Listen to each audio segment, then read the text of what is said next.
The podcast is back. Welcome to Tasler Guide Service. Join along as my guests and I dive into our outdoor adventures, share some laughs, and of course a few beers. A new episode will be released every other Friday at 5 a.m. I hope you guys have as much fun watching as we did making it. That's a big ass kayak, buddy. That is badass.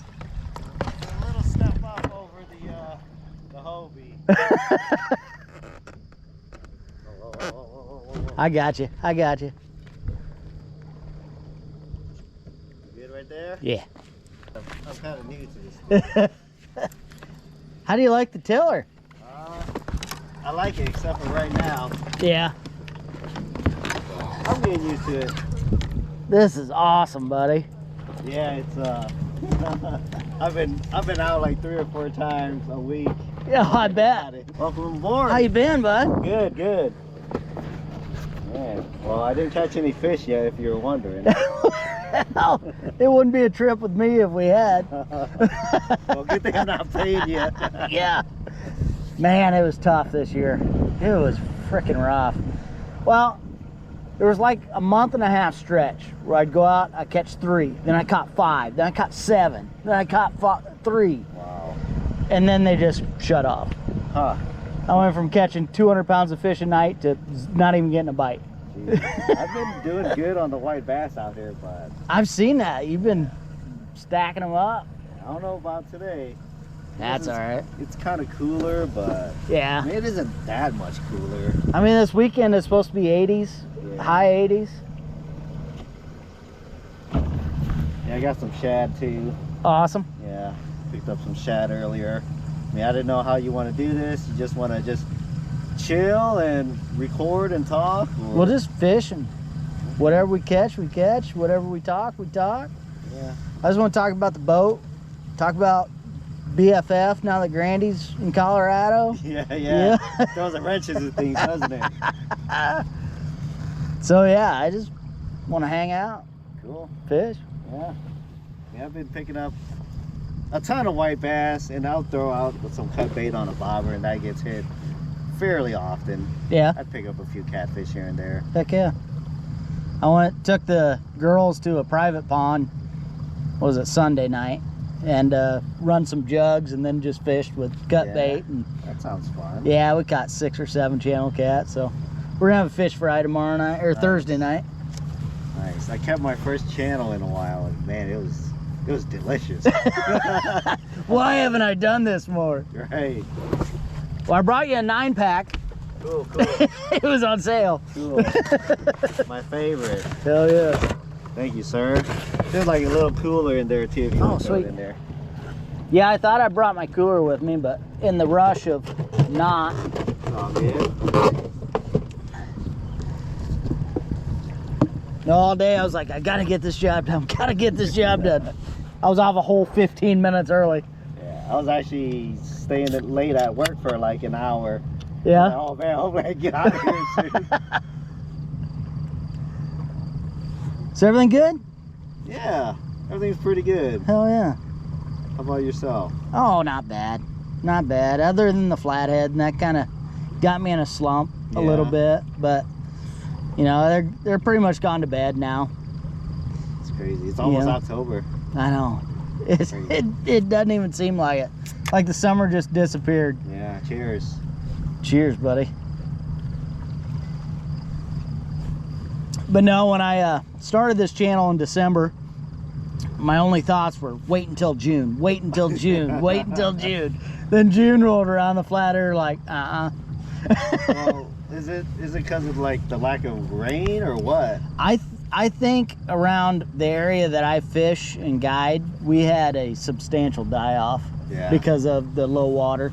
Because this is the 4th summer in a row that we've had drought conditions. Right. It's hard to have fish if there's no water. Yeah.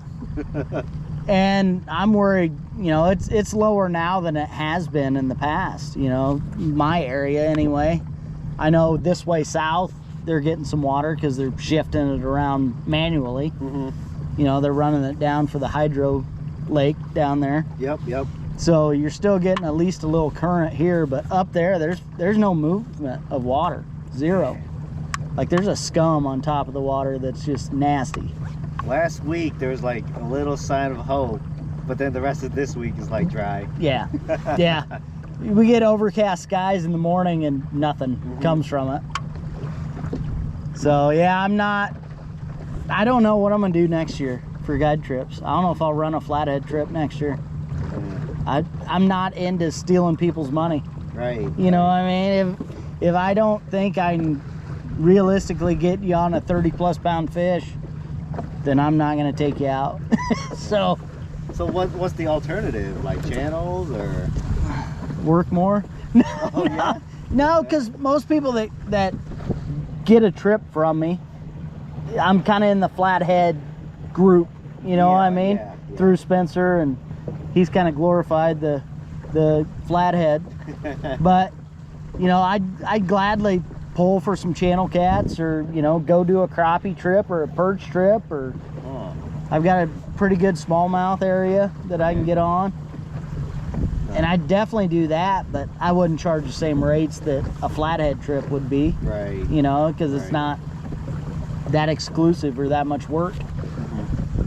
So, I don't know. This winter's, I'm going to do a lot of thinking.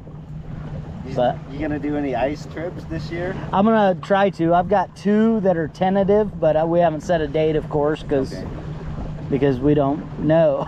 It could be November we're fishing. It could be February we get 1 day of safe ice, but it's just tough. Yeah. But next weekend I'm biting a bullet. Next weekend I'm going to get live scope, the ice fishing bundle. Oh shit. And I'm getting ready. I've been putting it off because, you know, I had 3 guide trips cancel on me due to, 1, I told them fishing's not great, and 2, they're like, my financials with the inflation and rise of gas, and they just really couldn't. I'm gonna sit on this side so the sun's not right in the camera, but just for, you know, some financial hardships, they couldn't swing it, and I get it, you know, and I encourage that. I don't want to take their last dollar and then they went broke. Yeah, going out with you. Then we went broke, and then we got 1 channel cat, you know. Oh man. So, you know, times are tough right now, but I kind of, at the beginning of the year, I set myself a budget, and X amount of dollars went to pay for the boat, which the boat is paid for to January 1 right now. Wow. So I don't have to worry about that. And then the next funding was to go to my live scope.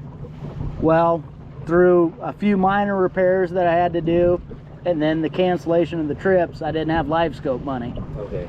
So now I'm just gonna have to dig out of my own pocket and get a live scope. So, funnily enough, the last like couple weeks, I have not touched the live scope.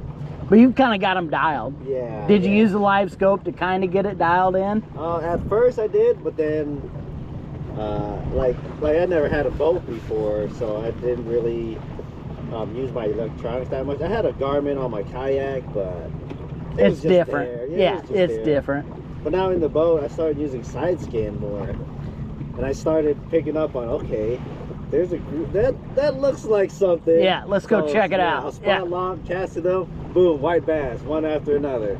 And big groups of fish are easier to pick out than, you know, your single flathead or your, you know, your bigger fish, which is awesome. Yeah, so lately, this past couple weeks, I've been using the side scan and just not even bringing out the live scope pull. It's so much more labor intensive to use the live scope. Like, you got to be doing it, and you got a tiller. It'd be different if you had the steering wheel and could kind of let it go, but you let go of that tiller handle, you could be doing 360s in a second. Yeah.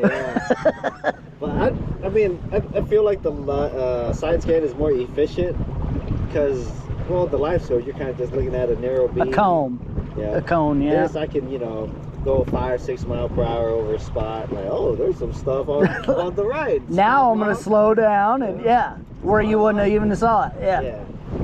Spot lock and cast. Yeah, that's very good. And are some of the other systems better at that? Like there's a 360. Yeah, there's a 360. But would that get it wouldn't get the range that the side scan would it? It's probably not as far, but I think the range is fine. Because I got it ranged out to 100 feet, I think. I think the 360 can do that. Really? I don't know for sure. And that's what, hummingbird? Something like that? Yeah, the thing with that is you don't have to be moving. Because it's how it spins. Oh, really? Yeah. I'm a technology dunce. I'm always looking into that stuff. Yeah. Like, should I get this? Live scope's good enough. Yeah, and that's the only reason I'm getting live scope is I already have the Garmin head. Yeah, actually, this was on sale. I have a 9-inch in the ice bundle. I usually bring it out. But like I said, I haven't been using live scope. So why do I need 2 screens for live scope when I don't even use one? At least I haven't been. Yeah. That's pretty cool. Once this bite dies down and they move out deeper, I'll probably bust out the live scope more. Until you get it dialed in a little bit, and then... Man, it's weird. I thought they'd be... I see a lot of birds sitting, but not many are hunting. Yeah. I thought the fish would be pushing out deeper. I actually tried fishing a mid-lake hump. There's nothing out there. And 2 days ago, Sunday, we were fishing like 2 feet of water. Oh, really? White bass. That's awesome. Yeah, white bass hybrids. Were you doing top water, or what were you? Just casting the drastic plastic. Heck yeah. Yeah, when a plastic and a jig head works, why the hell would you use anything else? Exactly. It's so simple. Exactly. The crazy thing was on Sunday, it was pretty sunny all day, bluebird skies, but there was like a cloud system moving in, and this was probably 5 or 6. As soon as the sun touched the clouds, right on shore, pow, pow, pow, pow. Like 30 seconds after the sun went behind the clouds. They were just waiting. Yep. That's crazy. Yeah, it was so cool. And then you stacked them up. Yeah, you got up there. We probably caught, there was 3 of us. We probably caught like 50, 60 fish in an hour. That's awesome. Crazy. Yeah. Crazy. You know, you'd set up and you put yourself in that position to find those bites, and when they come together, it just makes you smile. Yeah. It gets you back out there the next time. Well, truthfully, the wind died because we were drifting for cats at first.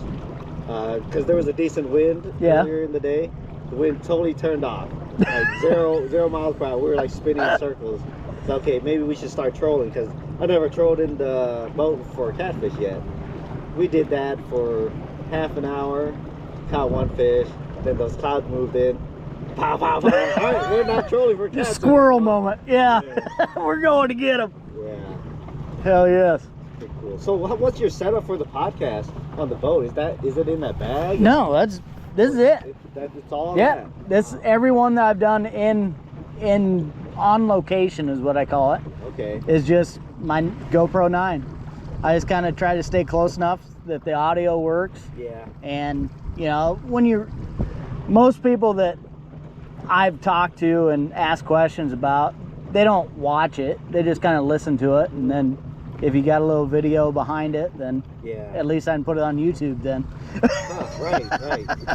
Yeah, because they'll look over every now and then if it's a video, but most people they just listen. They just want it for the audio. Yeah, want it for the background. Have you fished out here much? I used to quite a bit. I used to go, but it was up to the other end by that big bridge. Yep. And I used to channel cat up there quite a bit and get in some wipers up there occasionally. But well, there's that little I don't know how many details I want to give out, but people that have been here, they'll know. Yes, the people that know already know. But the area where it dumps into this lake, there's some pretty good wipers in there.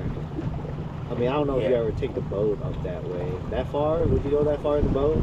Well, I kind of start up that way and kind of, gotcha. But I used to troll. If I was wiper fishing, I'd kind of start at that area and then troll back this way. Yeah. And sometimes, some days it'd be great. Some days it was junk. And some days the walleyes were stacked up in there. It seems like if the wipers weren't there, sometimes the walleyes would just stack up on that rocky shore. But I wasn't smart enough to know what. Yeah. I just knew I had to have lures in the water to try. Yeah. I haven't, I guess, I don't know, this body of water, it doesn't scream walleye to me. I mean, we've picked up a few since I've been coming out here, but it's just like random. Yes. Yeah. Yeah, but when you find one, you usually find a limit. They usually school up pretty good, at least the ones that I've found anyway. But when I fish this lake, 90% of the time it's trolling, either for cats or trolling cranks or I want to ask you about, like, you know, trolling, drifting for cats.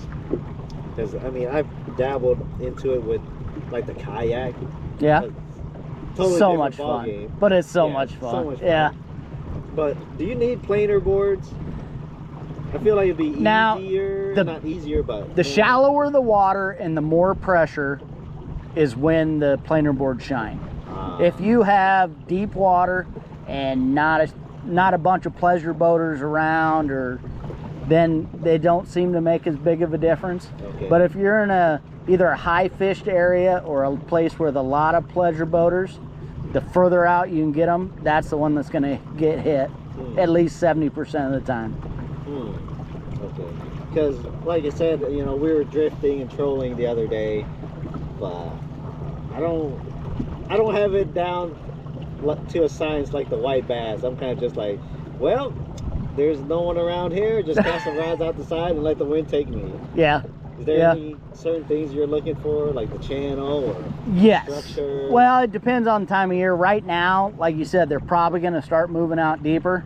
So you want those, anytime that the main channel makes a curve, you know, you want to hit that mud flat if it's sunny and then let it drift down into the actual channel, and then because they're going to be one of two places. They're either going to be in the deep water or they're going to be feeding up on the mud flat right outside of it. Maybe you could show me like a fishy spot on here. So if I were to look at this and ignore all this, you know, nothing's going on that side. Nothing is here. But if I were to troll a channel cat run, I would come up and I'd start here. Yeah. And I would just go. So I would hit this deep. I would come up on the top shallow, and then I would drop down on the main channel. I would hit that swoop. My bad. Oh, you just hit stop panning. So I would start right about at that point, and I would just diagonal right across all of them. The more elevation changes and different contours that you can make, the more chance you're going to run across fish. And then while you do that, you're going to say, okay, I'm picking up the fish in the flat between that shallow and that deep. So then you can start pinpointing. So if I'm catching multiple fish in this area here, then I'm going to start my troll here, and I'm going to troll this way. Okay. And start picking them up at that depth. Or that structure. Because something's going to hold more fish than others depending on conditions. Right. So if you would run across all of this, you're going to hit several conditions very quickly, and wherever you pick up the fish, that may be a telltale of where the rest of them are hiding. So that'll pinpoint you to at least a starting point, and see if you can get a pattern going. The white bass and white birds, I think I got it figured out. Channel cats, I mean, I catch them, I wouldn't say, I guess kind of consistently, just not like at a fast pace. Yeah. It'd be, you know, one fish every half hour or something. Yeah. And right now, that's probably more the statistic than like early spring. Yeah. Where they come in kind of feeding up. But in another month, where that, you know, you get that 80-degree day where it's been 60s, then you could have those spring-like conditions where you're catching them pretty non-stop. Right. But right now, yeah, they're kind of in a transition. Their body's slowing down a little bit. Because the water temps, 70. which is awesome. Yeah, it isn't too terrible. But when it was, what was it, 85 this summer maybe? Yeah, like 85, pushing 90. Yeah. Man. So their body's starting to adjust to it. And just like us, you know, if you're in cold weather for a long period of time, it doesn't feel as bad as if it goes from warm to cold. Yeah. And right now it's just in that cooling down period. And they're cold-blooded animals, and they're just kind of like, shit. It sucks. So what kind of rigs are you throwing, like when you're drifting or trolling? I always have a rattle of some sort on at least half the rods. Yeah. I'll either go, you know, your regular bobber. You want, you know, your baits up off the bottom, have your either a dragon weight or a stick weight, so the weight's down and then your bait's up. I always try to put my outside rods a little bit longer leader so they're up a little more, and then kind of taper it down. And then just like, you know, the positioning of the map, the depth that weight or the bait is floating up is going to, one bait's gonna get hit more than the other. Right. So either a short leader, a long leader, or even a mid leader, and that kind of tells you at what depth they're active at. See, I'm hopping on your podcast, but I'm asking you a billion questions. No, that's perfect.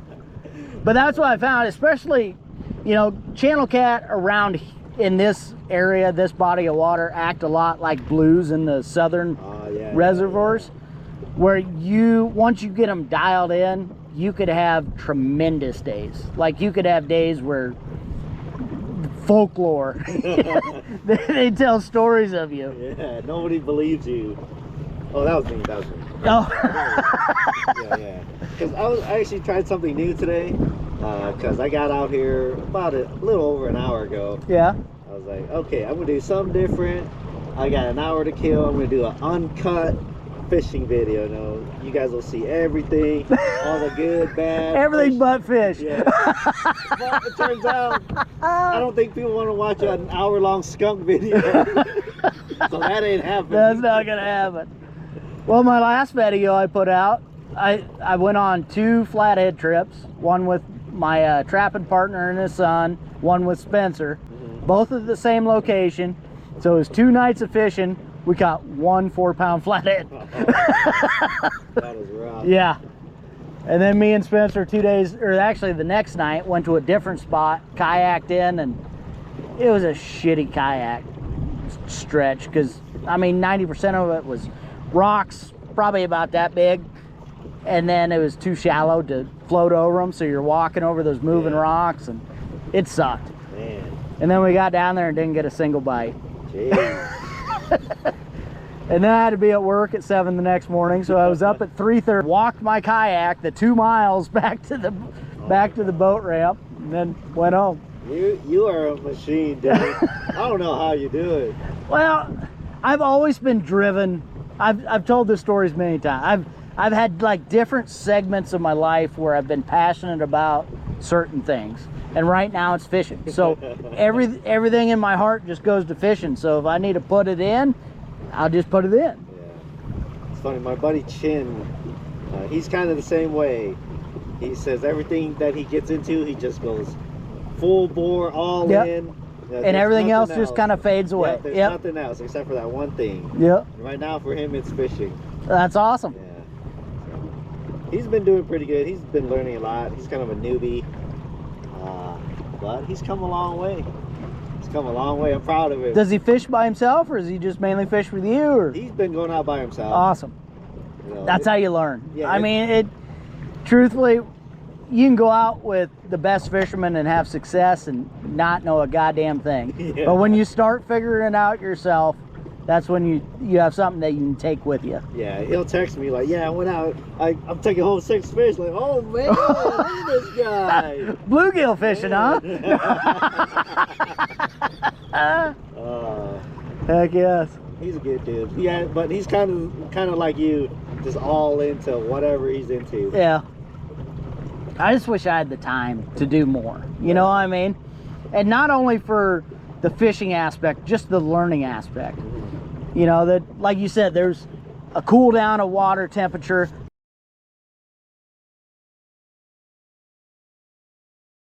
ice fishing I couldn't use because my audio sounded like I was in a blender. Yeah. Like you just couldn't. Yeah, this one back here is the 5, and if I lose audio on this, there ain't no video. We're gonna sign. Yeah, it's that bad. It's horrible. It's not like I'm making money at it. I mean, you guys get what you get. I apologize. I do the best I can. It's just not very good. I might get like a few dollars a month. So Yeah, absolutely. And whatever, you know, at least. But you've been doing it how long? How long's Fishing Kit been online? Man, this might be like, if it's not year 5, it's year 4. Year 4 or 5? Yeah. And you're doing well. I mean, you get. You're doing okay. Yeah. You're doing all right. Maybe because, I don't know, I just look at like a guy like Spencer, like, man, I wish I was up there. His numbers really boomed when he went to 2 videos a week. You know, when he, through the COVID years, when he wasn't teaching and he had time to start 2 videos a week, and he's consistent, and in his videos, you know what to expect. Yeah. You know, the quality wise, the actual message wise, you know what to expect with a river certified video. And I think that does a lot for numbers, where mine's all over the place. Some of them can be decent, most of them are garbage. Right. People just tune in for a little bit just to pleasure me. Right. And I appreciate it. Thank you guys. He's worked hard at it, so He has. Yeah, it's well deserved. I mean, he's lived it. And there's not many people who can say they just live that life, because there's a lot of commitment there. I wouldn't be able to commit to that. There's no way with my work schedule and everything else I'm trying to do on the side. I tried the 2 video things for a little bit. Man, it gets exhausting. Yeah. And it's just nerve-wracking. It takes a lot of the fun out of it. Like my Friday, I made a Friday deadline, so I've got all week to work on it. But come Thursday nights, there's some nights I'm up till the video goes off at 5, and I'm up till 2 just trying to get the video finished. So by the time it uploads in HD and gets done, 1 o'clock already. So for a while, I gave myself a pretty good buffer, Yeah. especially ice fishing and stuff. And late fall, then I started doing 2 videos a week because I had enough videos built up. Yeah. But then after I burned through the ice fishing videos, okay, spring started, I still had a pretty good buffer. And then I had a stretch of like, I feel it was almost 2 months where I basically didn't edit a video because I had a buffer. But then when that buffer was getting close to the end, I was like, okay, Panic I mode. have to record and edit. I gotta catch something this week. Yeah. And that almost takes the fun out of it, you know. At least, you know, I only do a fishing video every other week, and I do a podcast every other week, so, and I enjoy doing the podcast. Right, you know, right, like, right. Especially I kind of thought of the on location, which the quality isn't as good, you know, the audio definitely isn't as good, but I enjoy it more. Yeah. So if the audience enjoys it more, that's awesome. But if not, at least I enjoyed it more. Right. Yeah, one of my goals when I got my boat, since we've been doing the podcast for a few years, we tried doing ones while we were fishing. But on the bank, we did, I think, 2, but we didn't catch anything.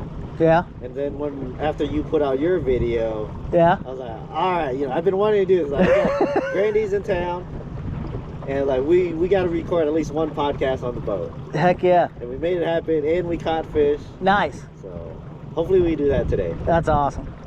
That's awesome. So Grandy is in Colorado now. He lives in Colorado now. Yep. I think officially moved there a month ago. Not quite a month. Yeah. Maybe like 3 weeks. He's been catching fish down there over there. Yeah. They must be easier to catch in Colorado. Especially when he's catching. Yeah.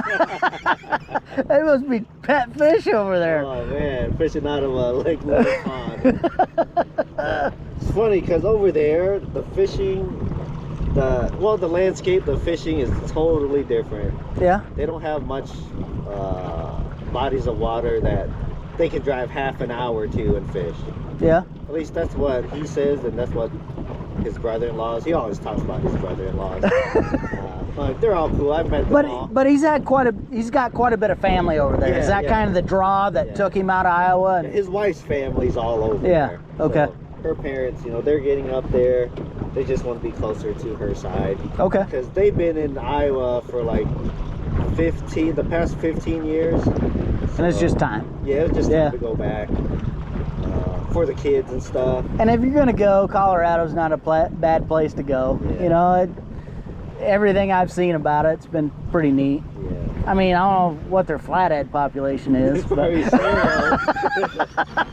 yeah, the fishing over there, he said they got to drive like at least an hour, 2 hours. Like, we're going to go local, which is like 2 hours away. Like, man, that's holy local. Crap. Yeah. I thought I had it bad. It was right about an hour for me. Not quite an hour, but right about an hour for me to get here.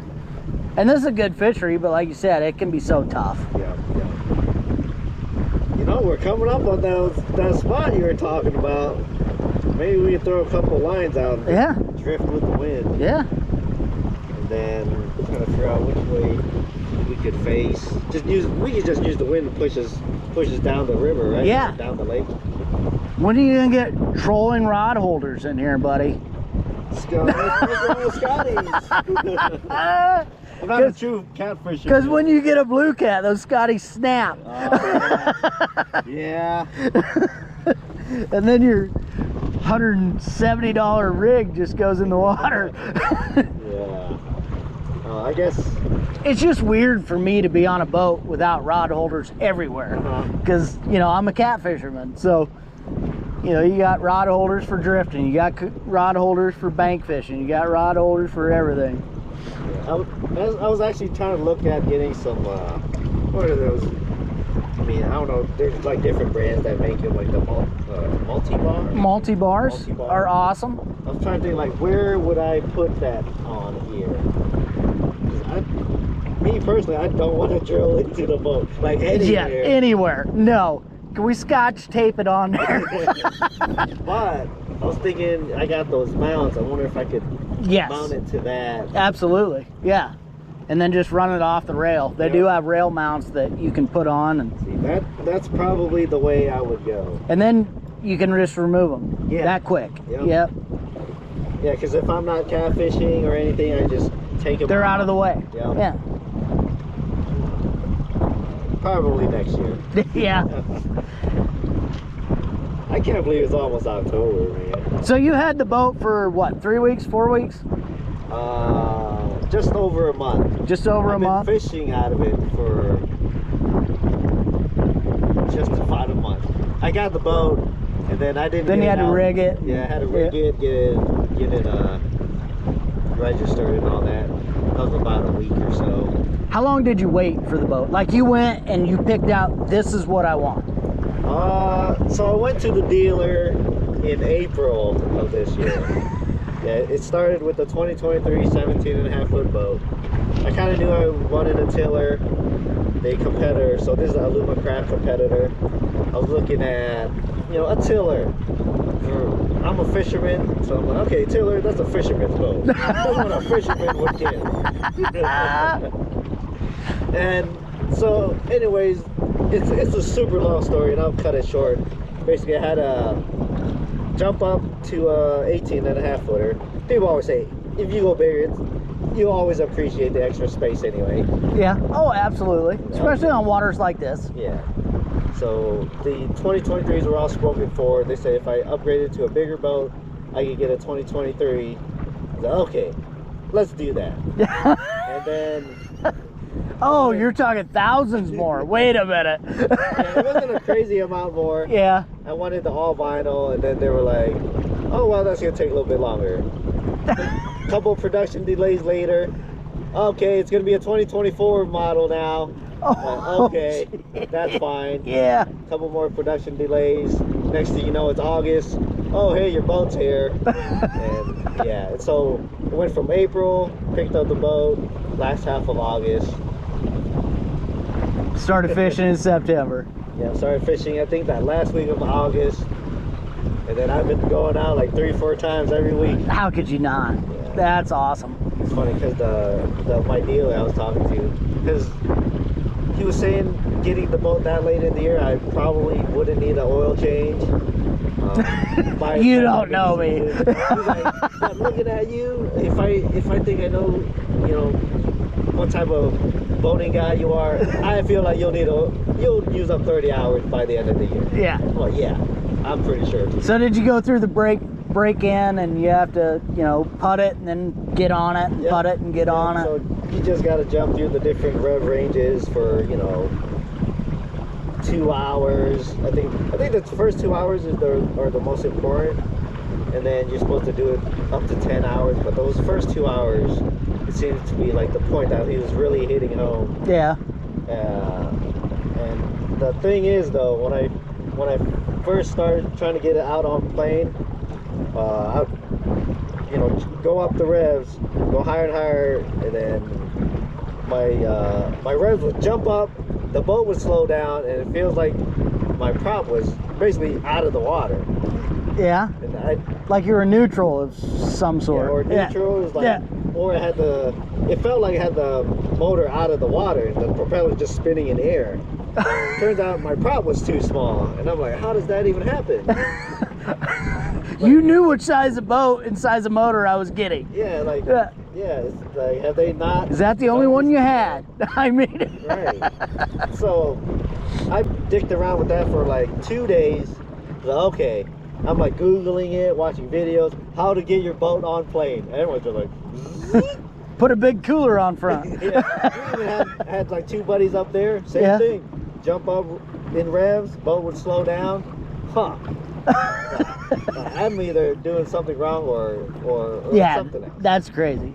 And it's like your first boat. Yeah. So there's some learning curve going on. Am I doing something wrong? Is something wrong with the boat? What's going on? Brand new boat. And people, I've asked around and like, man, it sounds like it's cavitating. Like maybe the motor's too high. I was like, how is the motor too high? Like, I didn't put it on there. I'm not the one that put it on there. Do they not know what they're doing? Turns out the prop was too small. After I called the dealer, I was like, hey, this is what's going on. And he told me, it sounds like the prop is too small. Went over there, swapped out the prop for a bigger prop, and for free, hopefully. Yeah, for free. Nice. For free. Just pain in the ass, but at least it didn't cost you. It was an inconvenience, but I didn't pay anything. And the guy came out with me to test it out. And he was like, "Oh, you want to do it?" He just wanted to see your white bass spot. He's like, "You want to do it?" I was like, "I think you should do it because I don't know if it's right or wrong." Yeah. So he came out here. He got out. The first prop he swapped it to, got on plane, easy. I was like, "Wow, that was easy." Just the prop. But he was saying it was kind of bouncing on the top of the rev range, so he swapped out another prop that he brought with him, like at the boat ramp. And that's knowledge. You know what I mean? We wouldn't have known that. I'd have blown the motor up. I wouldn't have known it. Oh, like, whoa, okay. He was like, so which one do you want? I was like, I probably don't want it bouncing off the top of the rev range, because he was saying it depends on how many people I regularly fish with, and how much stuff I have in here. Yeah. That plays into a factor. But I was like, well, I just don't want to be bouncing off the rev range regardless. So I was like, we'll do, I think I don't know. There's all this terminology. Like it's above me. Yeah. Like bigger diameter, I know what that is. Yeah. And then there's a pitch. Pitch. I can't remember if he went up in pitch or down in pitch. And he was like telling me, yeah, if you don't like this one, we change it to another one, different pitch. It'll act like this. I'm like, okay, I'll just call you. I'm thinking about the pitch, and I don't know which would be better, a higher pitch or a lower pitch. Which would push more water? I'm not sure. Yeah. Probably the higher pitch was more of an angle, correct? So you would think that would push more water? Somebody comment. Somebody knows more than we know. There's a boat guy that's yelling at us right now. You guys are idiots. But I'm voting that the higher the pitch, the more water it's going to push backwards, which would pop you up on plane faster, I believe. I think. But actually, I think I went down in pitch. Once you got the size right, you went down in pitch. Yeah. Once I got the bigger diameter, I think I went down in pitch. Because I think it was, started with 17. So that was the initial one, 17 pitch.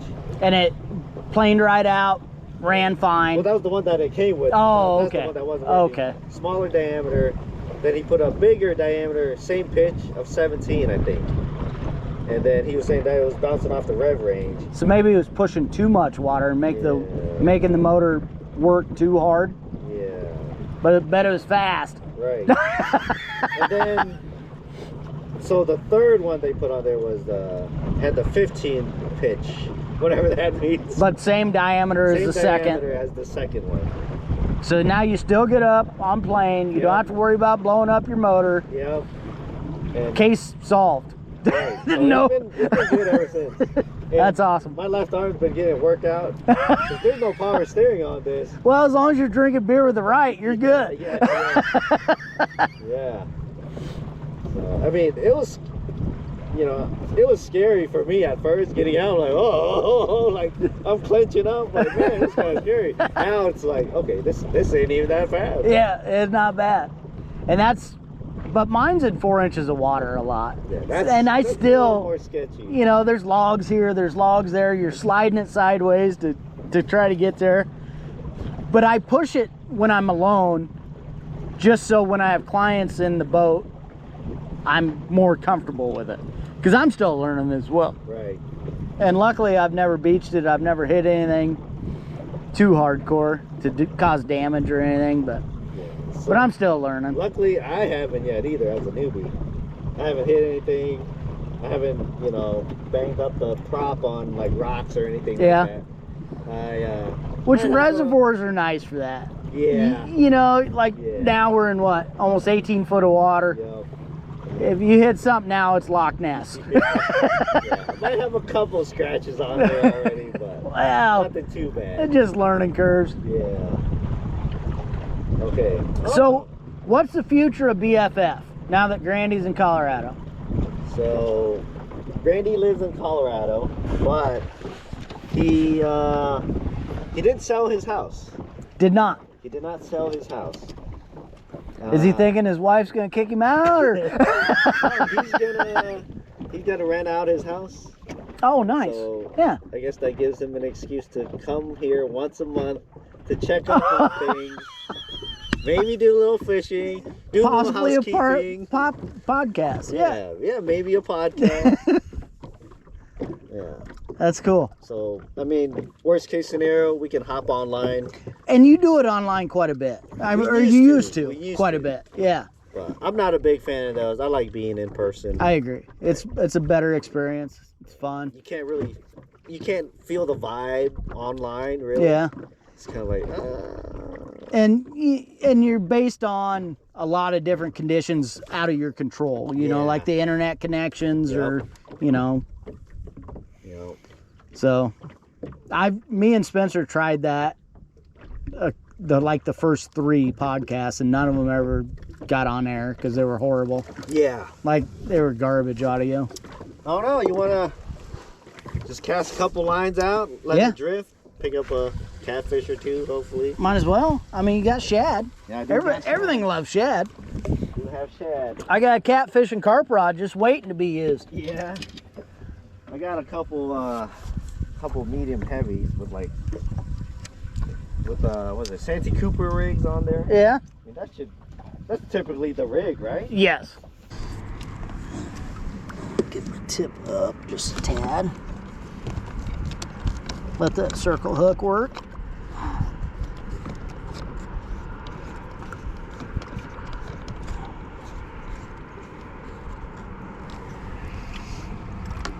Now the catfish and carp rod is not the ideal trolling rod. We're doing it. Yeah, that's right. So have you talked to Grandy much since he left? Is he enjoying it? He was here. He left yesterday, so he was in town. He's already been back. Well, you gotta check on your rental property. Yeah, we recorded a podcast on Sunday.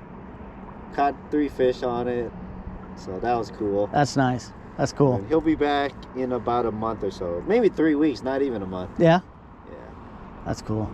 How's the gout doing? Has he kind of got on top of that a little bit? He's kind of gout free. Awesome. Yeah. Changed his lifestyle a little bit? Yep. He actually quit drinking. Well, I think that was kind of a main trigger, wasn't it? Yeah. Yeah. But he was doing like this holistic stuff, like cherry tart, alkaline water, and then he would indulge. He'd drink beer, eat ribeyes because he can only eat ribeyes. So, and he hasn't had an issue since he started doing that. Really? And then he just wanted a lifestyle change, so he quit drinking alcohol. Bearfish Fanatics, and one of the guys doesn't drink alcohol anymore. But he'll do non-alcoholic. Yeah. So keep that thing going. He moved to Coors Country. Yeah, Coors Country. It's crazy. Things are crazy. Now you just got to start smoking weed. That's what everybody moves to California or Colorado for, isn't it? Yeah, I forgot I got the speed up there. I'm like looking at my remote. How fast are we going? Well, oh yeah, it's right there in front of us. Yeah, that's about perfect, I think, for this conditions anyway. We're bouncing off the bottom fine. And there shouldn't be too much structure up here, right? No, there's really not. Other than some logs, maybe. And you're going about perfect. Well, hopefully we catch one on the podcast. Yeah. That'd be cool. If not, the effort's there. Yeah. Because you, Corey, and Ed. Yeah? Yeah. You guys caught some, right? Just nothing. Ed caught a crappie. Yeah. I think that was it. Yeah, nothing crazy. Literally the whole podcast, I was cooking brats and I was, talking, and I didn't have a pull in 90% of it. Gotcha. Because I did have a catfish bite because I was just catfishing. Uh-huh. And I had a catfish bite, and it got me into a snag because I was talking and didn't see it take it. And then it broke off, and I didn't fish the whole rest of the podcast. So it was a fun time, though. Have you met Corey? I've not met Corey yet, surprisingly. Yeah. Because we fish kind of in the same areas. He's from Central Iowa, right? Yes. Yeah, the West Des Moines area. Yeah. So shockingly, haven't even ran into him or anything. We talked, and you did on an ice fishing trip. You went to the lake that we went to for that podcast. Mm-hmm. You went and ice fished trying to get on wipers. Yeah. And he said he talked to you for like a half hour during that trip. I didn't realize that was him yet. Yeah. That's right.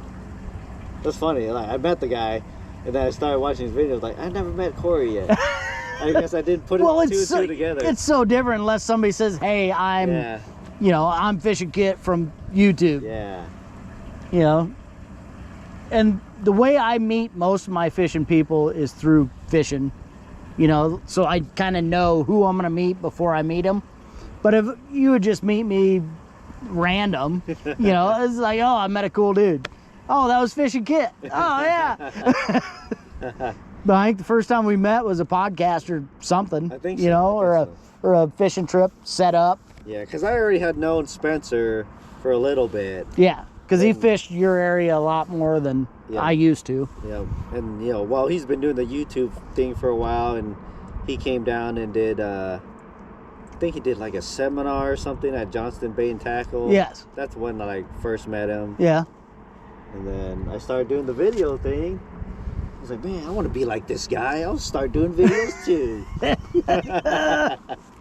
You don't want to be like Spencer. Your life has just evolved. Spencer's pretty cool. He's got a lot of big shit going on right now. Like there's some life changes we'll talk about off camera, that big shit. So it's pretty cool to see where he's going to be in a year. Okay. Oh, can we talk about if he sold his boat yet? He has not, that I'm aware of. Oh. As far as I know, the boat is still for sale, which surprises the shit out of me. Because if you are a shallow water river guy, that's the perfect boat for you. So it really surprises me that it's taken this long to sell. But economy's tough right now. I mean, there's a lot of people that have a good job and still don't have the extra money they did 3 years ago. Yeah. Well, interest rates are so high too. Unless you're going to be plopping, $30,000 cash. Yeah. Interest rates are so high right now. Yeah, so instead of paying 33, you end up paying 40, at the end of it. Yeah, I would know. I got a new boat. These got ass. I never said I was smart. It was still it was still a great decision for your life right now. Yeah, I'm loving it, man. You haven't quit smiling for a month. I know. I've been paying my ass out of gas. I haven't had to make a payment yet. But then maybe I'll start frowning once the payments start. Yeah, absolutely. You may want a boat. Oh, man. No, that's cool. And I don't know what I'm going to do. I mean, as far as guiding next year, and I always told myself before I went to Minnesota and bought this boat, the month that it doesn't make its own payment, it's going for sale. So I wasn't going to buy a boat and lose money on it if it didn't pay for every penny of itself. So I got to find a way for it to pay for itself through guide tripping. But the flathead trips, I just don't believe are going to be there next year. And I'm, like I said, I could be a salesman and say, oh yeah, I could. But the way I kind of thought of it so far, I'm going to start middle of May. And if by June I don't have at least 6 flathead in the boat, I'm not going to run flathead guide trips. Because it's not fair to people that spend their hard-earned money and time. And most of my clients drive from out of state. Yeah, they do. You know, I'm not going to waste their time because it makes me look bad and it leaves a bad taste in their mouth. Yeah. If I want to take you out, I want you to have the best time of your life. So, I don't know. But I seriously think if I were to put a number on it, I'd go over 70% of the flathead in my area died. That's crazy. Just on what I've caught and what I've seen on Fish Finder. I was listening to the Iowa DNR's podcast yesterday, maybe a little bit this morning too, because I didn't finish it all. But they're saying the conditions we're having right now is almost like, I think the worst river kill or fish kill in the river was in like 1987 on the Skunk River or something, where they had a huge die-off. He says we're not quite there yet, but conditions are getting kind of similar to that right now. The last 4 summers, you're like, oh, it's bad. Oh, it's bad. It just keeps getting worse. This is the lowest I've ever seen the river in my area. And we've had rain this year. We have. And, I mean, it's been sporadic, but we've had more rain this year than we have the last 2 years for sure. So is it just like soaking it all into the ground? The ground is so dry that it doesn't make it downhill.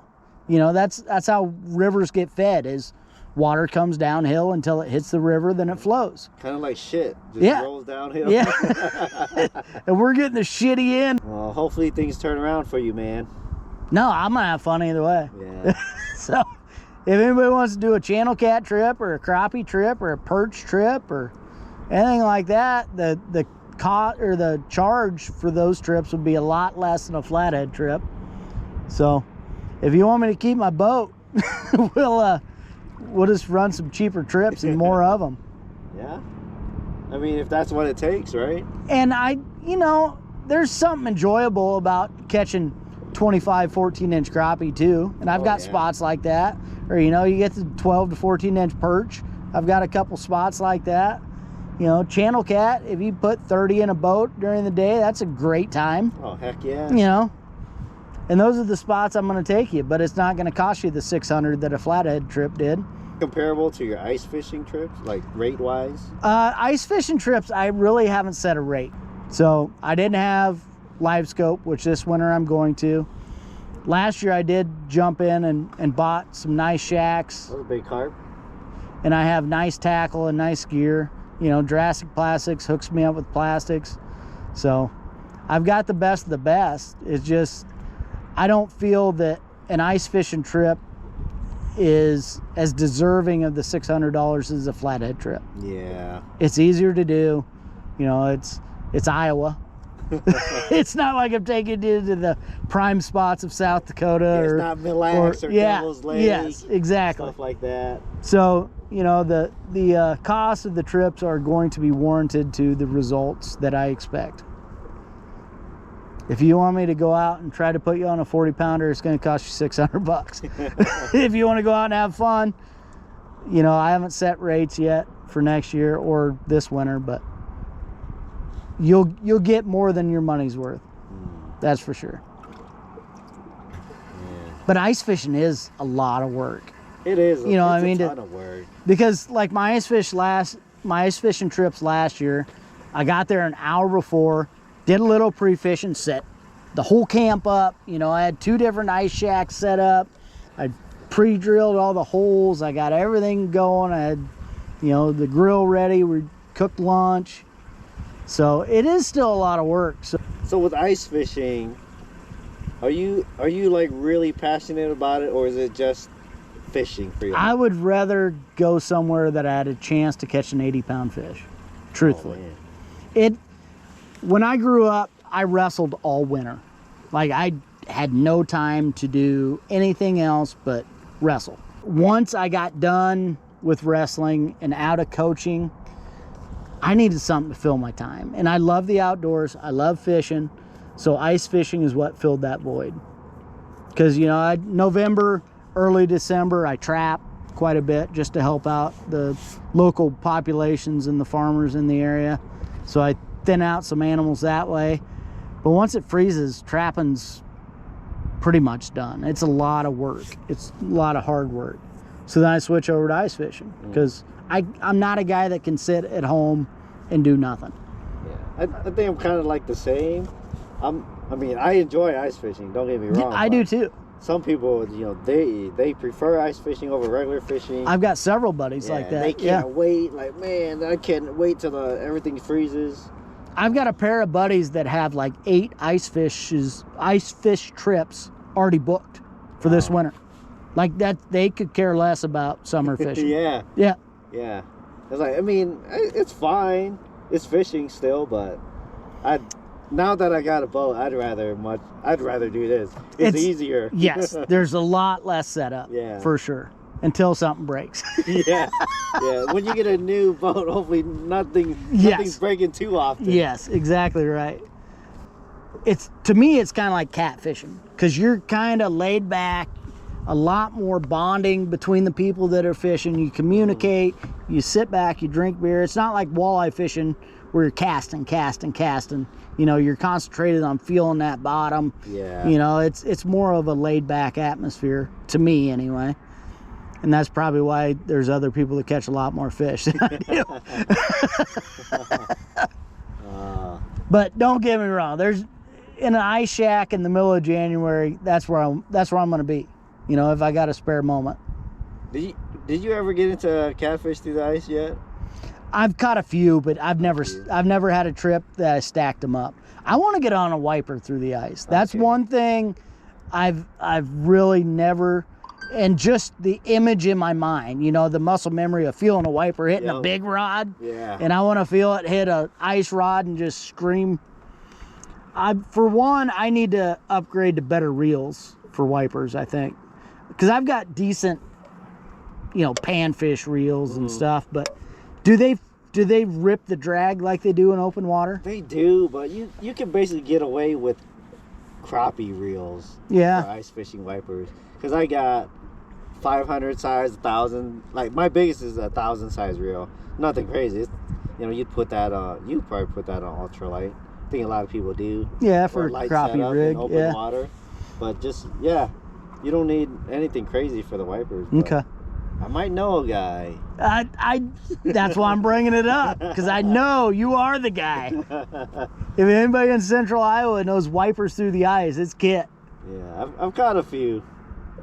I always get kind of antsy at the beginning of the ice season, because for a while, you know, when I first got into it, I'm like, okay, this is awesome. That's all I'm gonna do the rest of my life. Yeah. And then the next season starts. All right, having a hard time here. Maybe I didn't figure them out, but I feel these last 2 seasons, I'm pretty comfortable to say that I could go out and find wipers through the ice. Varied conditions, and you kind of see their habits.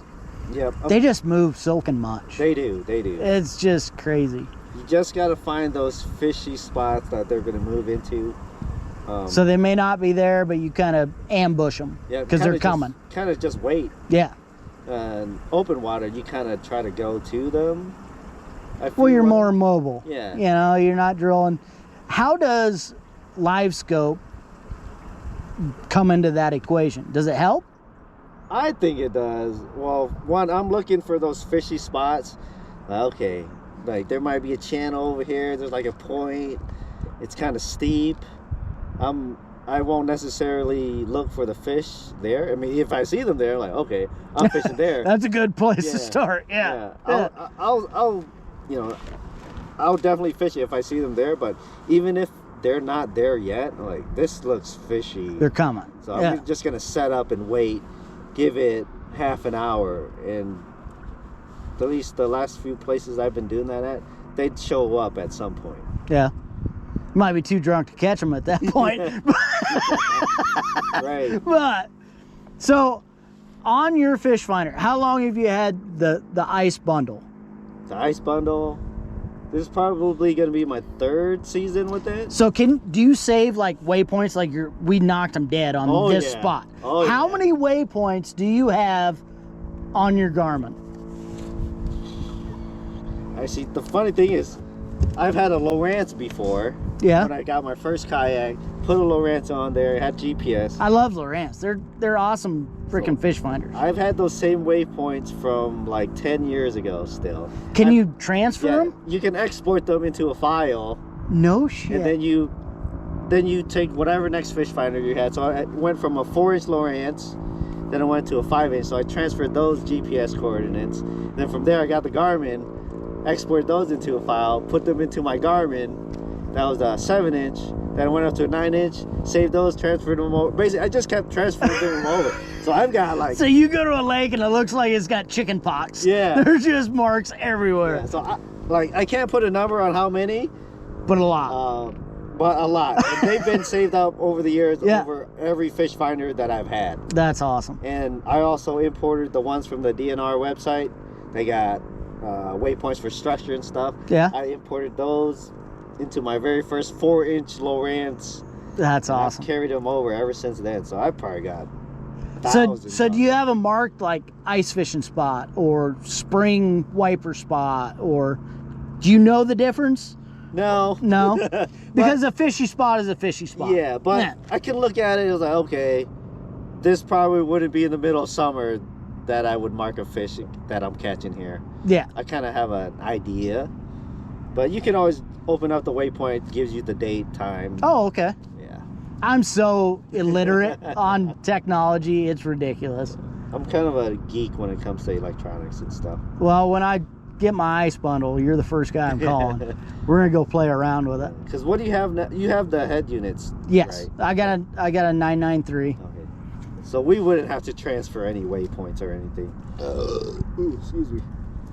Because you're going to be using the same head unit, right? Yeah, and most of mine has been, with that head unit, it's all been flathead trips. It's just been on my boat. It's either that or trolling for blues down south, or, you know, it's just, when I bought the boat, I bought the head unit. Man, speaking of down south, I haven't been back there this year, and I want to go. I mean, it's getting late into the year. Actually, blues are just kind of firing up down there. Yeah. But there's better spots than the one that we've visited. There's one that's kind of nearby, right? There's one that's about 2 hours closer that is worth it. Hey, closer and catch big fish? Yes. I'm all for it. Because the last 2 times I went to the one that we have visited, my biggest fish have been 15 pounds. But I've got 8 or 9 of them that are 15 pounds. Mm-hmm. But we're missing that 50, 60 pounder that we used to regularly get there. Why do you think that is? Is it because of the?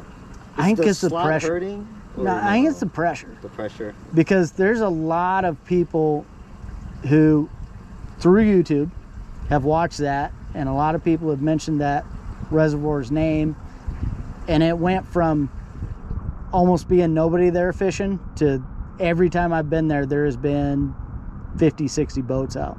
Wow. Man, is catfishing mainstream now? Is that the problem? A 60-pound fish is. I mean, even if you're a bluegill fisherman and someone says, hey, you want to go try to catch a 60-pound fish? Okay. Yeah, that's true. That's true. Yeah, even if it's a slimy old catfish. Right. Man, Because they are. Blues are nasty. I wish we had them here, man. Yeah, I agree. And they're starting to import them in the small areas, but I don't think we'd ever get to that level. I don't think we have the growing season. Like down there, even though it's not far, it's only 4.5, 5 hours.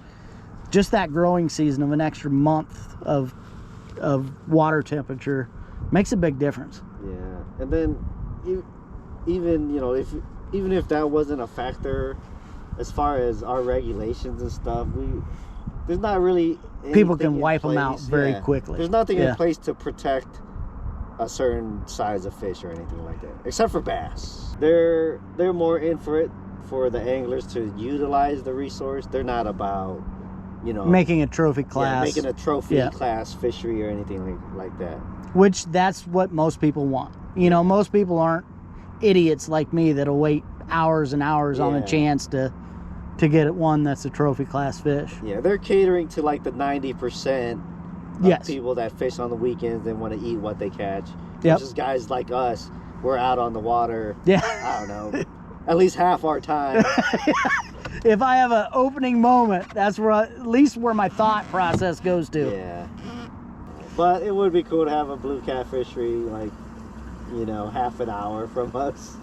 And this lake would set up very similar to that one down south with what's on just to the north of us. Oh yeah, it's kind of like the same configuration, really. Absolutely right. And most reservoirs are. Yeah. You got your sediment pool at the north, and then it comes down to your dam at the south that's deeper and crap. And they've already got the wipers, so. They got the shad. They do have the shad, for sure. Man, there's that bay that I've been fishing. There's the giant shads have been piling up there, like foot-long shads. I'm sure you would love it. Yeah. That would be awesome. We always snag a few, and they're like 12, 13 inches. Where was it last fall that you caught those monster shad? That was this spring. It was this spring, that's 3 right. pounds, yeah, it was unbelievable. Oh, and it wasn't like a once-in-a-lifetime occurrence. Like that week or two. For like a week straight. Got another one. Got another one. Another 2.5 pound shad. It was crazy. That's crazy. But they're in here too. Not quite as big. And I've been seeing them flip all the time. And so right next to the bank, turn on the big motor, you see them just jumping like, whoa, there's a lot of big ass shads. But every time I throw the cast net, I can't get them. Yeah. They're too quick. They are. You need a very heavy weighted cast net. And Iowa kind of pigtails us with the 5-foot rule. Yeah. You can only have a 5-foot cast net in Iowa. It's a lot easier to throw, I'll tell you that. Right. But the shad can escape pretty easily. Oh, there we go. There we go. Oh, man. This is high-tech stuff. Usually it's headlight time by now. I just put a headlight on. What do you got going this fall? Do you have anything planned? Are you going to go south at all? Because my guide trips are over until ice fishing season. So I'm going to have some free time. What's the guy's name? There's a guy that is a fishing guide in Alaska who wants to come on the podcast. John. Yes. Yeah, he reached out. Yes. Yeah, he reached He out. said he did. And I'm like, well, I'm fishing with Kit tomorrow. I'll talk to him about it.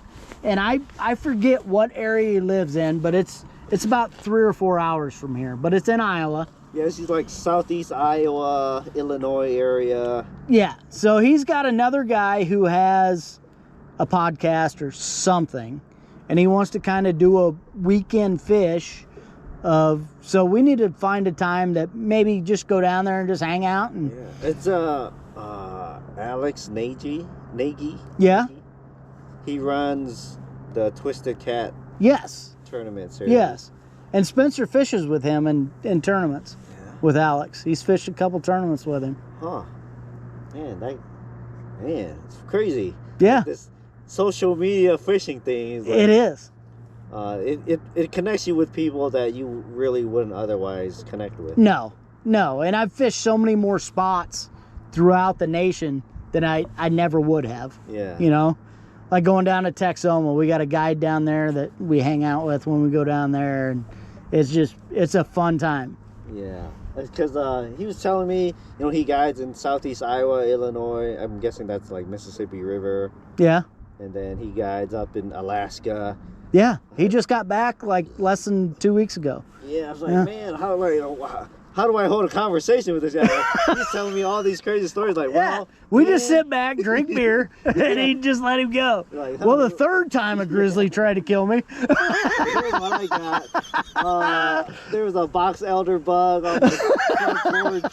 Had to smash it. It stunk. So no, we need to find a weekend where we could make a trip and just cruise. Yeah, I'll drive. We'll just go down, and he said we can stay at his house because he's pretty confident that we wouldn't steal anything. I said that's fine, but your beer supply is in peril. It's gonna disappear. Man, these guys sound really cool. Yeah. Like, what do I bring to the table? The platform. That's it. Right. Yeah. So no, we need to go down there. We'll make a couple videos, a couple podcasts, and have a good weekend. That'd be cool. Yeah, I told him, just let me know what he has in mind. Yeah, he really didn't send me any dates. I just told him, I'm done till ice, so send me some dates that you're available, and if we can make it work, we'll make it work. So hopefully he comes back with something and take a little road trip. I mean, I feel like I haven't caught a huge blue cat yet. I think I've done okay on the kayak. Yeah. But nothing crazy. It's so much fun on a kayak. It's just, it's, because I've caught 60s out of boats, and I've caught 60s out of kayaks. Mm-hmm. It's 100 times different fish out of a kayak. Yeah, I bet. It literally just takes you wherever it wants. You reel yourself to the fish, and then you fight it up. Where a boat, you're in more control. Yeah. By far. I just gotta pick a weekend and just talk to Spencer, because he's been doing very well on the Big River. Yeah, he has. I've been watching. I get an 82. Jesus. I couldn't count how many 60s he sent me. Jesus. Like insane. Like he's getting dialed. And then you went down there not too long ago, right? But did you do? We did. We went to Wisconsin. Was my last trip with him. Mm-hmm. And did fairly well. Caught some 20s. Yeah, but you went to the other big river. We did it. Yeah. We went to the other big river, and I was in a boat with Sam, and then Will from Texas. That they go to the Amazon. Yeah. Those two were in Spencer's boat, and that boat did very well. Me and Sam's boat had a lot of technical difficulties. Like probably 75% of the whole first day, I was working on Sam's boat. Like his electronics, his trolling motor. His trolling motor plug burnt in half. Like I had to hardwire his trolling motor plug before we could even get going. Jesus. And then he didn't fully charge his batteries, so we bumped. After all that, we bumped for about 20 minutes, and we didn't have enough juice to have the right speed. And then it was a shit show the whole time. Man. But then I went on Spencer's boat the last day and felt a fish I've never felt before. Like, it hit, and it literally made me take a step forward. Jeez. And the reel wasn't locked in. That was just thumb pressure. And I was like, yeah, you're kind of like starting to get into the bumping thing, right? Yeah. Yeah. And it's fun. It's boring as hell for 90% of it. Yeah, but when I just doing this. Yeah. Like my ADD brain just kind of goes in 1,000 different directions. But as long as you feel that thump, you're doing the right thing. You just thump, pull, thump, pull, thump, pull. And pretty soon it just gets hammered. But like I said, I've got nearly a 70-pound, 66 or 67 is my biggest blue. That was a different fish that I felt than that. I mean, it was like the one I may never feel in my lifetime again. That was the fish of a lifetime. Yes. And I just look at, Spencer and Will and me both all bumping on the back of the boat, and I just look at him like, done. I mean, that just broke my soul. Throw your ass in the water. Take me home. And it was all my fault. I didn't click the reel in. Oh, I was so shocked that it literally made me take a step forward that I just went in defensive mode, and I was trying to fight it with my thumb instead of just clicking it forward. Yeah. If I'd have clicked it forward, then that triple threat would have turned the corner and done its job, and who knows if I'd have won the battle, but at least I'd have been in the battle. So basically, there wasn't enough pressure. Yes. Since you didn't engage the reel. Yes.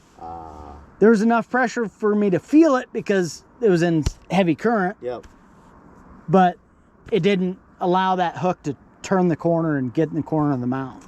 Ooh, that's gotta hurt. Yes. Yes. So I felt the biggest fish of my life for about 8 seconds. So you're saying we don't have to go as far as the other place? No, that's like a 2.5 hour drive. Oh man. Yeah. I wouldn't even know where to start. Never fished. Well, I've never taken this out on a river yet. Well, yeah. One, because we don't have any water in our rivers. No, we do not, especially not that would support this boat. Yeah, and then, you know, two, I haven't taken it out to our boundary waters or whatever. Yeah. Is that what they're considered? Yes, boundary waters? boundary waters. No, a guy. We'll make a trip. We've already kind of tentatively got one scheduled for this fall yet. So yeah. I'll reach out when we set a date, and we'll get there before it freezes. Before I freeze, anyway. Because I ain't going out there when it's 30 degrees. Oh, man. Are you going to winterize your boat anytime soon? Since you can't. Well, can't really take it out. I took it out last week. I took the girls to a private pond and did that. But for jet boats, there's really no lower unit to freeze. Oh. So you just got to make sure it's dry. Gotcha. You know what I mean? Yeah. Which I do. I've got that RV antifreeze, that pink stuff, and I suck it up through the system, so that way anything in the top end is at least got antifreeze in it. So once it starts peeing pink, then everything in it's, antifreezed. Yeah, I don't know anything about like winterizing a boat or anything like that. Yeah, I mean the main thing is you got to grease it all, you got to get all the water out, and I don't know those actual steps. Because for a lower unit, because the only boat I had a 9.9 on it, and I never winterized it. I just kind of let it roll, and that thing never quit ever. Hey. I just sold it this year. It was sitting in my shed for 2 years because there wasn't enough water to run it. But that thing never let me down ever. It was a 9.9 Evinrude, and that thing would just chew up sand, just chew it up and keep rolling. Jeez. It was awesome. It was a great learning boat because I had no idea what I was doing when I first got it. Well, I don't know what I'm doing. I bought a brand new boat.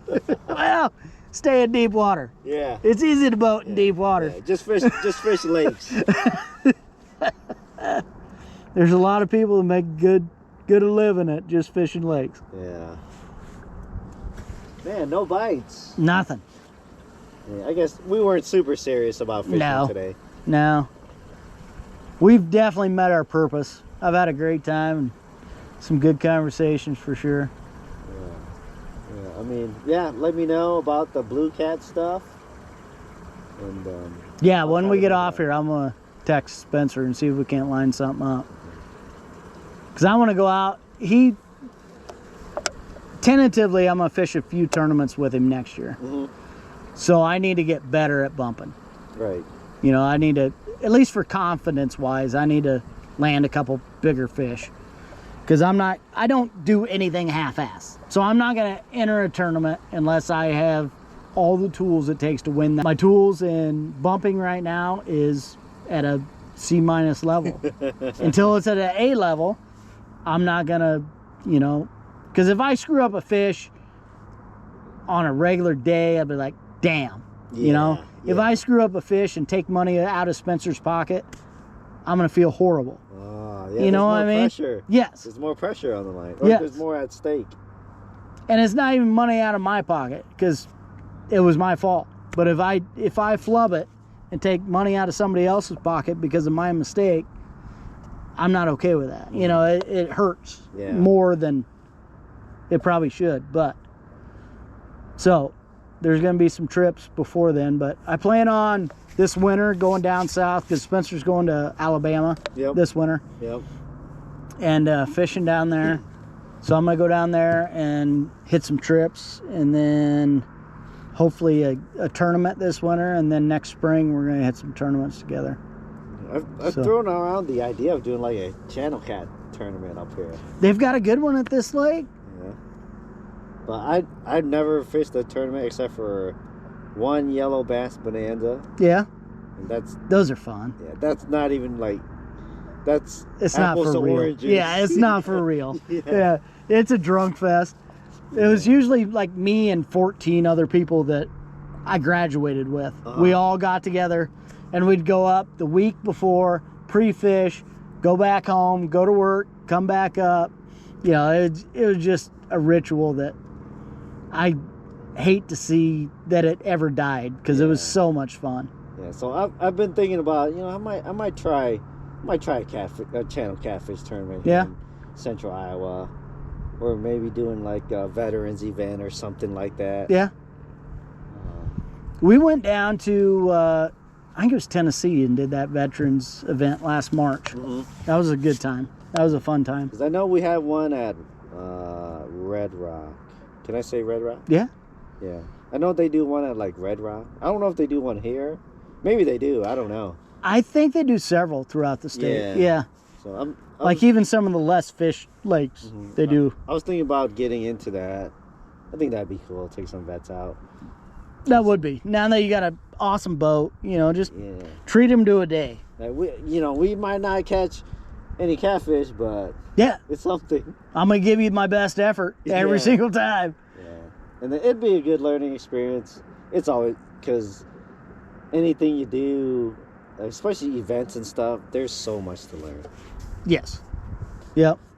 Because as you've seen in like the yellow bass, when you pre-fish it the week before, the yellow bass are everywhere. Yeah. Until you release 250 teams on the ice. Yeah. Right. And then they scatter. And you got to chase them all frickin' day long. Yeah, I never once set my shack up at a yellow bass trip. I mean, it was a blizzard one year, and I never once could set my shack up because I'd catch one, and then you got to move 50 yards. Then you catch one, you got to move 50 yards. When I did it, it was so cold. We had the tent, we had to flip over. The inside of the tent was freezing. It sucks. It sucks. We were probably there that year, and I was sitting out on a bucket trying to chase them.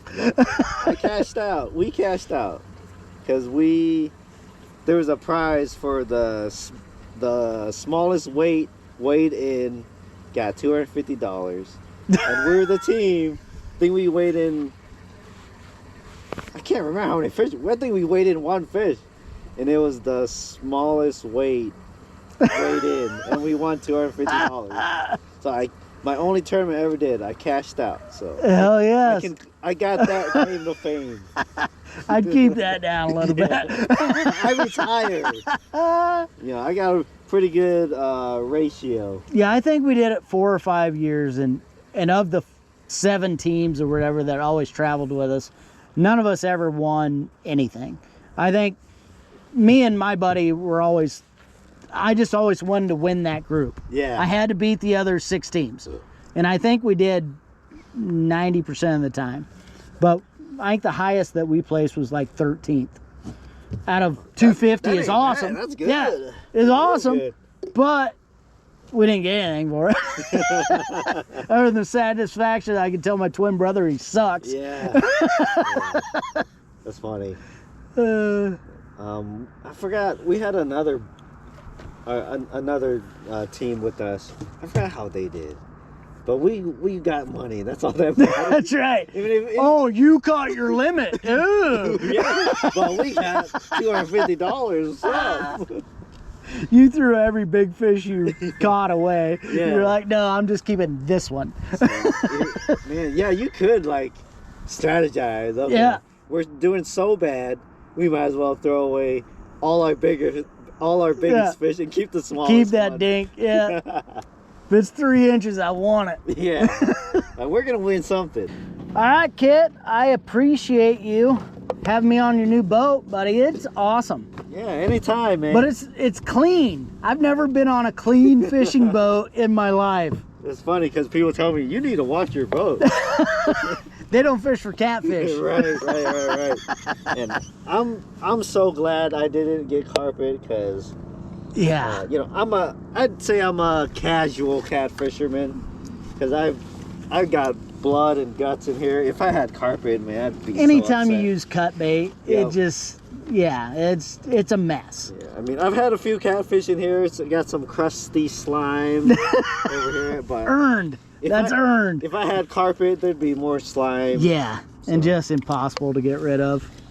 That's why I like my riverboat. It's $5 at the car wash and it's clean. Yeah. It's as good as it can ever be again.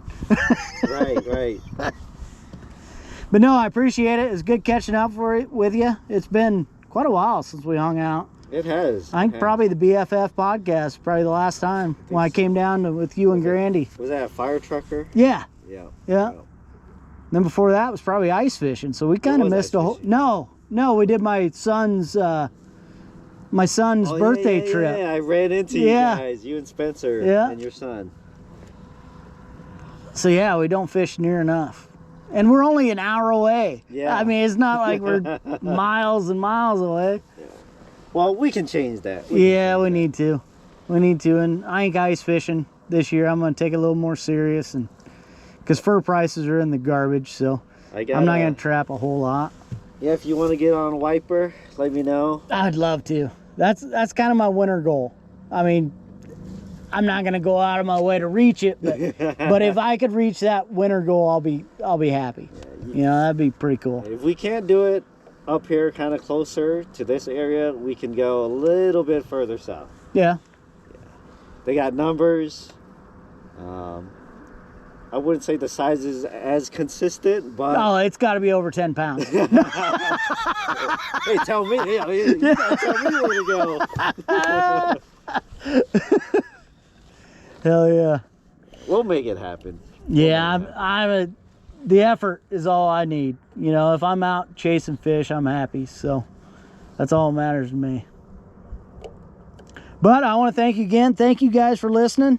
I'm not sure how these amber lights are going to turn out, but I'm sure you're just listening anyway. So there might be some blobs and shadows. Yeah, I mean, me and Kid aren't the prettiest sons of bitches on the earth, so you're not watching anyway. But his boat sure is nice, so you can take a peek at that. But we'll talk to you next week. I'll come out with a video. I'm trying to think what I got in stock, but probably a channel cat video. I think I got some channel cat footage saved up, so we'll get after some channel cat, and we'll see you next week.